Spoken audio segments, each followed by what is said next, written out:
السلام علیکم، welcome to my channel daily night story. تمام نئی ویڈیو اپڈیٹس کے لیے ڈیلی نائٹ سٹوری کو سبسکرائب کر کے بیل نوٹیفیکیشن کو آن کر لیں۔ تو آئیے سنتے ہیں اس ویڈیو میں حضرت سلیمان علیہ السلام کے دور کے واقعات۔ حضرت سلیمان علیہ السلام اللہ کے نبی حضرت داؤد علیہ السلام کے بیٹے تھے۔ آپ بنی اسرائیل سے تعلق رکھتے تھے اور اپنے والد حضرت داؤد علیہ السلام کے بعد عنان حکومت سنبھال کر بنی اسرائیل کے بادشاہ بنے۔ آپ اللہ کے سچے پیغمبر اور انصاف پرور بادشاہ تھے۔ اللہ تعالیٰ نے انہیں حکمت عقلیم کی بادشاہت عطا فرمائی اور وہ صرف انسانوں کے ہی نہیں بلکہ تمام مخلوقات کے بادشاہ تھے۔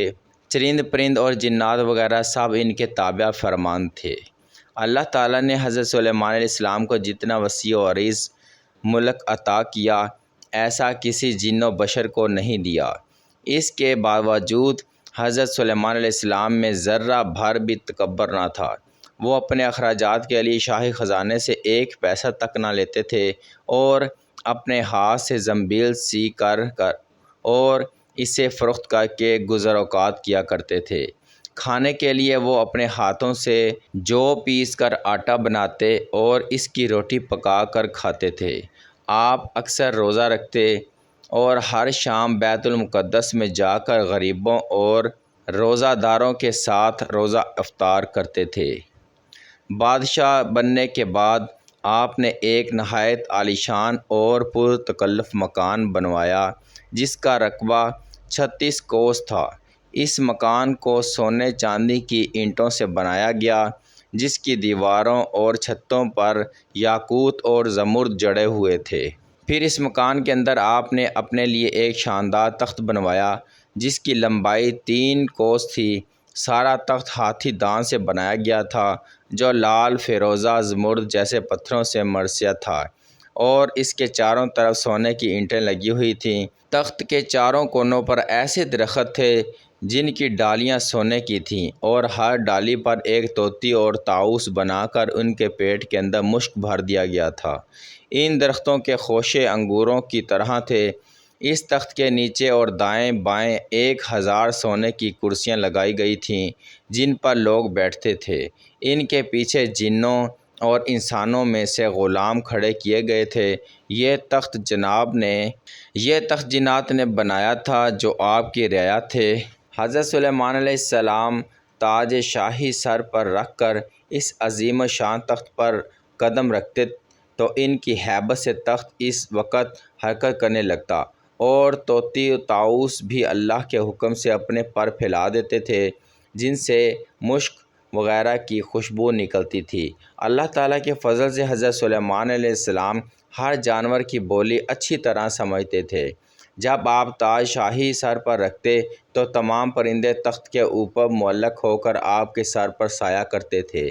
جس مکان میں تخت سلیمانی تھا اس میں کئی محرابین تھے جہاں عابد و زاہد لوگ بیٹھ کر عبادت الہی کیا کرتے تھے۔ حضرت سلیمان علیہ السلام ہمیشہ اللہ تعالیٰ کی ان نعمتوں کا شکر ادا کرتے اور ہر وقت اللہ تعالیٰ سے مناجات کرتے رہتے تھے۔ آپ پورے عجز و انکسار کے ساتھ اللہ کے حضور یہ دعا کرتے تھے، یا الہی میں درویشوں کے ساتھ بھی شامل ہوں اور بادشاہوں کے ساتھ بھی۔ صرف یہی نہیں کہ بلکہ میں پیغمبروں میں سے بھی ایک پیغمبر ہوں۔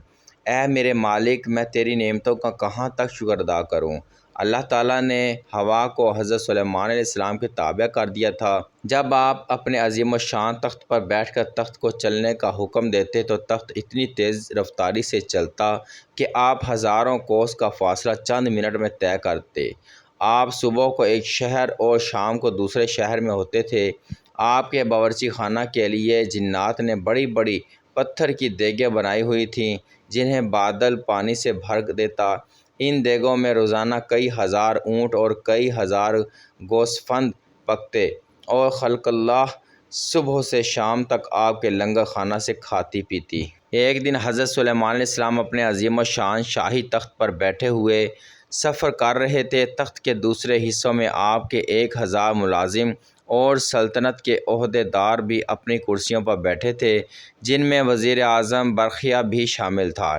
تمام جن تخت کے گرد ادب سے کھڑے تھے اور فضا میں اڑنے والے پرندے تخت پر اپنے سایہ پرندوں نے سائے کیے ہوئے تھے۔ سفر کے دوران حضرت سلیمان علیہ السلام کے کانوں میں فرشتوں کی آواز پڑی۔ فرشتے اللہ کی تسبیح کرتے ہوئے کہہ رہے تھے، اے رب، تو نے حضرت سلیمان علیہ السلام کو جیسا ملک اور حشم دیا ہے ایسا کسی اور جن و بشر میں سے کسی کو نہیں دیا۔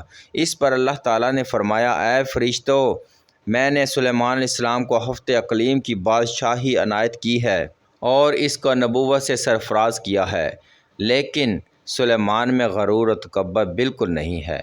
اگر ایسا ہوتا تو میں ان کو ہوا پر لے جا کر زمین پر ڈال دیتا اور پھر ان کو نیست و نابود کر دیتا۔ حضرت سلیمان علیہ السلام نے یہ کلام سنا تو فوراً اللہ کے حضور سجدے میں گر گئے اور اس کی نعمتوں کا شکر ادا کرنے لگے۔ ہوا نے ان کے تخت کو زمین پر اتارا جہاں چیونٹیوں کی بستی تھی۔ تخت سلیمانی کو دیکھ کر چیونٹیاں خوف زدہ ہو گئی۔ اس واقعہ کا تذکرہ قرآن پاک میں اس طرح ہے، یہاں تک کہ جب پہنچے سلیمان چیونٹیوں کے میدان پر تو کہا ایک چیونٹی نے، اے چیونٹیوں، گھس جاؤ اپنے گھروں میں تاکہ تم کو نہ پیس ڈالے سلیمان اور اس کا لشکر اور پھر ان کو خبر بھی نہ ہو۔ یہ چیونٹی اپنی قوم کی سردار یعنی شاہ مور تھی۔ اس کی بات سن کر حضرت سلیمان علیہ السلام مسکرائے اور انہوں نے شاہ مور کو اپنی ہتھیلی پر رکھ کر پوچھا، اے شاہ مور، تم نے اپنے لشکر سے یہ کیوں کہا کہ سلیمان آتا ہے اور تم اپنے اپنے غاروں میں گھس جاؤ؟ تم نے اس سے پہلے میرا کیا ظلم دیکھا ہے؟ شاہ مور نے کہا، اے نبی، ہم نے آپ کا یا آپ کے لشکر کا پہلے کوئی ظلم نہیں دیکھا، مگر ہم نے حفظ متقدم کے طور پر ایسا کیا ہے کہ کہیں آپ کے گھوڑوں کی ٹاپوں تلے چیونٹیاں نہ کچلی جائیں۔ حضرت سلیمان علیہ السلام نے فرمایا، کیا تم اپنی چیونٹیوں پر ایسی ہی شفقتیں کیا کرتے ہو؟ جی ہاں، شاہ مور نے کہا، چونکہ اللہ تعالیٰ نے مجھے ان کا بادشاہ بنایا ہے اس لیے میرا فرض ہے کہ میں ان کی سلامتی کا خیال رکھوں۔ تمہارے ساتھ کتنی چیونٹیاں رہتی ہیں؟ حضرت سلیمان علیہ السلام نے پوچھا۔ شاہ مور نے بتایا کہ 40,000۔ اس پر حضرت سلیمان علیہ السلام نے پوچھا، تمہاری بادشاہی بہتر ہے یا میری بادشاہت؟ چیونٹیوں کے سردار نے کہا، میری بادشاہی بہتر ہے کیونکہ تمہارے تخت کو ہوا اڑاتی ہے، تم اس پر بیٹھتے ہو، یہ کتنا بڑا تکلف ہے۔ حضرت سلیمان علیہ السلام نے مسکرا کر پوچھا، تمہیں یہ عقل کس نے سکھائی ہے؟ اے سلیمان علیہ السلام، جس اللہ نے تمہیں عقل عطا فرمائی اسی نے ہمیں عقل سے نوازا ہے۔ شاہ مور نے جواب دیا، اگر آپ اجازت دیں تو میں آپ سے چند مسائل پوچھوں؟ پوچھو، کیا پوچھنا ہے تمہیں؟ حضرت سلیمان علیہ السلام نے کہا۔ شاہ مور نے کہا، اے سلیمان علیہ السلام، تم نے اللہ تعالیٰ سے سوال کیا تھا، کہا، اے پروردگار، مغفرت کر میری اور بخش مجھ کو ایسا ملک کہ نہ لائق ہو کسی کو میرے پیچھے تو ہے سب سے بخشنے والا۔ اے سلیمان، تمہارے اس سوال سے حسد کی بو آتی ہے، جبکہ حسد کرنا پیغمبروں کی شان کے خلاف ہے۔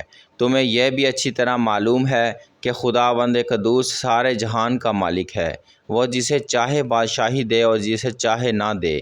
تو بڑی دانا اور عقل مند ہے۔ حضرت سلیمان علیہ السلام نے کہا۔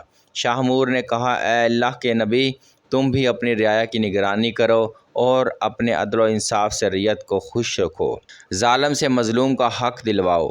میں تو بیچاری ضعیفہ اور مسکین ہوں، پھر بھی اپنی رعایا کی ہر روز خبر لیتی ہوں اور ان کا بار اٹھاتی ہوں تاکہ کوئی بھی کسی پر ظلم نہ کر سکے۔ شاہ مور کی باتیں سن کر حضرت سلیمان علیہ السلام نے سجدے میں گر کر کہا، اے پروردگار، تیری قدرت بے انتہا ہے اور تو ہی بے شک عظمت و بزرگی کے لائق ہے۔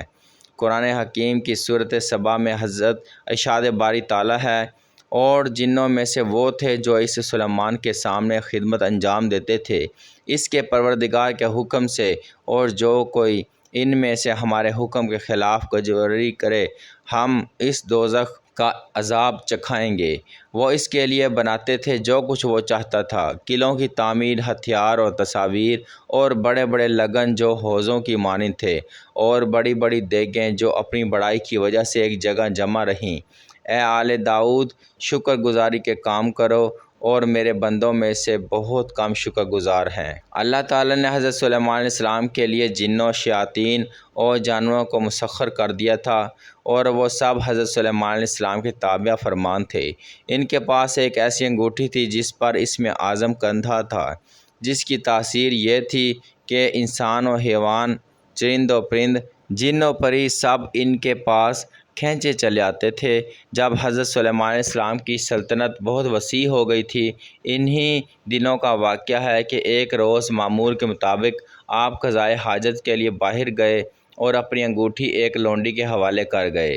ان کے جاتے ہی دیویوں کے ملک کا بادشاہ حمود لیس کس طرح وہاں آ گیا۔ اس نے لونڈی سے حضرت سلیمان علیہ السلام کی انگوٹھی حاصل کی اور تخت سلیمانی پر جا بیٹھا۔ اسی انگوٹھی کے سبب سارا کاروبار سلطنت چل رہا تھا۔ چنانچہ انگوٹھی پاس نہ ہونے کی وجہ سے حضرت سلیمان علیہ السلام سے سب کچھ چھن گیا، اور وہ انگوٹھی دوبارہ پانے کے لیے جنگل کی طرف نکل گئے۔ چلتے چلتے وہ ایک روز بنی اسرائیل کے ایک گھر کے دروازے پر پہنچے۔ آپ بہت بھوکے پیاسے تھے۔ آپ نے دروازے پر دستک دی تو اندر سے ایک عورت نے پوچھا، کون ہے؟ حضرت سلیمان علیہ السلام نے جواب دیا، میں ہوں جس کی دعوت کرنا لازمی ہے، میرا شوہر گھر سے باہر ہے۔ خاتون نے کہا، اس کی غیر موجودگی میں غیر محرم کی دعوت نہیں کر سکتی، البتہ میرے باغ میں چلے جاؤ، جب میرا شوہر واپس آئے گا تو تمہاری مراد پوری کر دی جائے گی۔ حضرت سلیمان علیہ السلام عورت کا جواب سن کر اس کے باغ میں گئے اور پانی پی کر سو گئے۔ سونے کے دوران باغ میں کہیں سے ایک ناگ نکلا اور آپ کے قریب بیٹھ کر پہرا دینے لگا۔ اس خاتون کا شوہر باغ میں آیا تو یہ منظر دیکھ کر پریشان ہو گیا۔ اس نے بیوی سے پوچھا کہ یہ آدمی کون ہے اور یہاں کیوں سو رہا ہے؟ بیوی نے بتایا، یہ مسافر ہے اور آپ کے انتظار میں ٹھہرا ہوا ہے۔ حضرت سلیمان علیہ السلام بیدار ہوئے تو ناگ وہاں سے ہٹ گیا۔ عورت کا شوہر آپ سے بے حد متاثر ہوا اور اس نے آپ کو اپنی بیٹی کا رشتہ دینے کی پیشکش کی، جو آپ نے قبول کر لی۔ آپ نے اس شخص کی بیٹی سے شادی کی اور 3 روز وہاں قیام کرنے کے بعد اپنی بیوی کو ساتھ لے کر وہاں سے روانہ ہو گئے۔ ادھر آپ کے تخت پر حمود لیس قابض تھا، جو جنات میں سے تھا۔ وہ حضرت سلیمان علیہ السلام کا ہم شکل بن کر تخت پر بیٹھا تھا، مگر جلد ہی اس کی حرکتوں سے لوگوں کو شک ہو گیا کہ وہ حضرت سلیمان علیہ السلام نہیں ہیں۔ چنانچہ انہوں نے اپنا شک دور کرنے کے لیے یہ تدبیر کی کہ حمود لیس کو تو رات پڑھ کر سنانے کے لیے کہا۔ حمود لیس تو رات نہ پڑھ سکا، جس پر اور لوگوں نے توریت پڑھنا شروع کر دی۔ حمود لیس گھبرا گیا، وہ کلام الہی سن کر وہاں نہ ٹھہر سکا اور فوراً غائب ہو گیا۔ اس نے حضرت سلیمان علیہ السلام کی انگوٹھی دریا میں پھینک دی، جسے ایک مچھلی نگل گئی۔ حضرت سلیمان علیہ السلام ایک روز دریا پر گئے تو وہاں چند مچھیرے مچھلیاں پکڑ رہے تھے۔ آپ نے دیکھا تو آپ بھی ایک آدمی کے ساتھ مل کر مچھلیاں پکڑنے لگے۔ قدرت خداوندی سے ان کے جال میں وہی مچھلی پھنس گئی جس نے آپ کی انگوٹھی نگل لی تھی۔ آپ نے اس آدمی سے وہ مچھلی پکانے کے لیے خریدی اور گھر لا کر اپنی بیوی کو دی۔ بیوی سے فرمایا کہ اس مچھلی کو آج شام پکا لینا۔ آپ کو بالکل معلوم نہ تھا کہ آپ کی انگوٹھی کسی مچھلی کے پیٹ میں ہے۔ جب آپ کی بیوی نے مچھلی کا پیٹ چاک کیا تو اس سے انگوٹھی برآمد ہوئی۔ بیوی نے انگوٹھی آپ کو دکھائی تو آپ نے انگوٹھی کو فوراً پہچان کر انگلی میں پہن لیا۔ انگوٹھی حاصل ہوتے ہی آپ کا تخت و تاج آپ کو واپس مل گیا۔ آپ نے اسے اللہ تعالیٰ کا ایک امتحان سمجھا جس میں آپ پورے اترے اور پہلے کی طرح حکومت کرنے لگے۔ ایک دن آپ کو لوگوں کی دعوت کرنے کا خیال آیا۔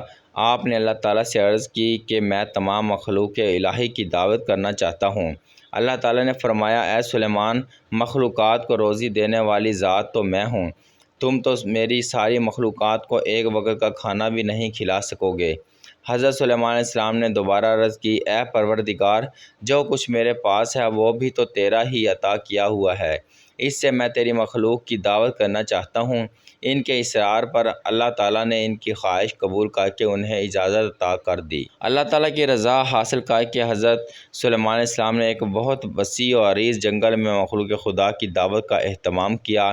انہوں نے جنات کو جنگل صاف کرنے کا حکم دیا اور وہاں صاف شفاف دریاں بچھانے اور مشرق سے مغرب تک کی تمام اشیاء خوردنی لا کر جمع کرنے کا حکم دیا۔ آپ نے ہوا کو حکم دیا کہ وہ فرش زمین کو اٹھا کر فضا میں معلق کر دے تاکہ ساری زمین پر بسنے والے ہر مخلوق اس دعوت خاص کا نظارہ کر سکے۔ جب کھانا پک کر دعوت کے لیے تیار ہو گیا تو ایک مچھلی نے آ کر حضرت سلیمان علیہ السلام کی خدمت میں عرض کی، یا حضرت، مجھے بھی آج حکم ہوا ہے کہ آپ کی دعوت کھاؤں، اس لیے مجھے کھانا کھلائیے۔ یہ سب کھانا اسی دعوت کے لیے ہے، اگر تو صبر نہیں کر سکتی تو بسم اللہ پڑھ لے اور جو کچھ تیار ہے اس سے کھانا شروع کر دے۔ حضرت سلیمان علیہ السلام نے کہا، آپ کی اجازت ملتے ہی مچھلی نے کھانا شروع کر دیا اور جتنا بھی کھانا تیار تھا تمام کھا گئی۔ پھر بولی، یا حضرت، ابھی میرا پیٹ نہیں بھرا۔ اے مچھلی، تو تمام مخلوقات کا کھانا اکیلی کھا گئی ہے اور ابھی بھی تیرا پیٹ نہیں بھرا۔ حضرت سلیمان علیہ السلام نے حیران ہو کر کہا، یہ تو میرا صرف ایک ہی نوالہ تھا حضرت۔ مچھلی نے جواباً کہا، میں تو روزانہ ایسے 3 نوالے کھاتی ہوں۔ پھر مچھلی نے شکوہ کیا، حضرت، اگر آپ کے پاس دعوت کا پورا سامان نہیں تھا تو آپ نے تمام مخلوقات خدا کی دعوت کرنے کا اعلان کیوں کیا ہے؟ یہ سن کر حضرت سلیمان علیہ السلام فوراً اللہ کے حضور جھک گئے اور اللہ تعالیٰ سے معافی مانگتے ہوئے کہا کہ تمام مخلوقات کی دعوت کرنے کی ان کی آرزو محض خواب تھی، کیونکہ تمام مخلوق کو روزی دینا صرف تیرا ہی کام ہے۔